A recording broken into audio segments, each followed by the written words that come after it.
মুসলমানরা শুধু একটা কথাই ভেবে থাকে, সনাতন ধর্ম বা হিন্দু ধর্মের মানুষরা শুধু মূর্তি পুজো করে থাকে, তারা কত নিকৃষ্ট।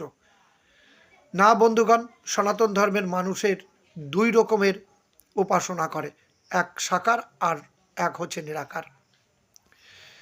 যারা নিরাকার সাধনা করে, যিনি অনন্ত কোটি ব্রহ্মাণ্ডের মালিক, যে জগদীশ্বর সর্বভূতে সব জায়গা আছে, তার কথা তারা স্মরণ করে।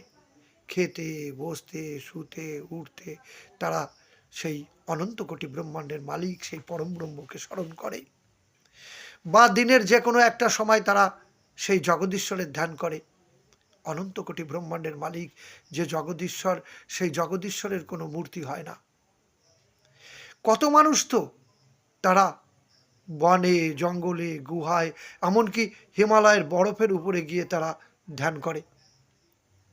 আর মূর্তি পুজো, মূর্তি পুজোর শব্দের অর্থ হচ্ছে সম্মান করা। সনাতন ধর্মের মানুষ নানা প্রকারের দেব দেবতা, দেবদূত, যাকে আপনারা ফেরেশতা বলেন, এবং মহাপুরুষ, যাকে আপনারা নবী বলেন, তাদের মূর্তি তৈরি করে পুজো করে। আমি তো দেখেছি ইউটিউবে বা ফেসবুকে আপনারা কাবা ঘরকে, এমনকি নবীর জুতো টুপি সমাধিকে কত সম্মান করেন, নানান সম্মানিকভাবে তা সেইগুলোকে আপনারা কমেন্ট করছেন। সনাতন ধর্মের মানুষ তাই করে থাকে।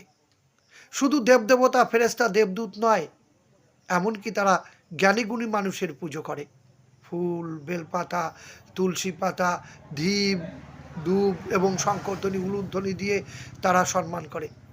যেসব জ্ঞানী মুসলমান আছে, হিন্দুদের খুব ভালোবাসে, হিন্দুদের পাশে থাকে, তারা তাদের বাড়ি গেলে দেখবেন তারা কুলোয় করে ফুল বেলপাতা শঙ্করধ্বনি উলুধ্বনি ইত্যাদি দিয়ে সেই মানুষটাকে সম্মান করে বা সেই মানুষটার পুজো করে। তাই আমি মুসলমান ভাইদের বলছি, ভাই, সনাতন ধর্মে দুই প্রকারের সাধনা, সাকার এবং নিরাকার, দুটোই আছে।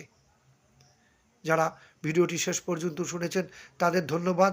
দয়া করে সনাতন ধর্মের সঠিক তত্ত্ব যাতে পৃথিবীর মানুষ জানতে পারে, তার জন্য আমি ভিডিওটি বন্ধুদের মধ্যে শেয়ার করার অনুরোধ করছি। যারা চ্যানেলটি সাবস্ক্রাইব করেননি তাদের চ্যানেলটি সাবস্ক্রাইব করার জন্য অনুরোধ করছি। আর যারা ফেসবুক দেখছেন তাদের অনুরোধ করছি আপনারা ফলো করুন চ্যানেলটিকে।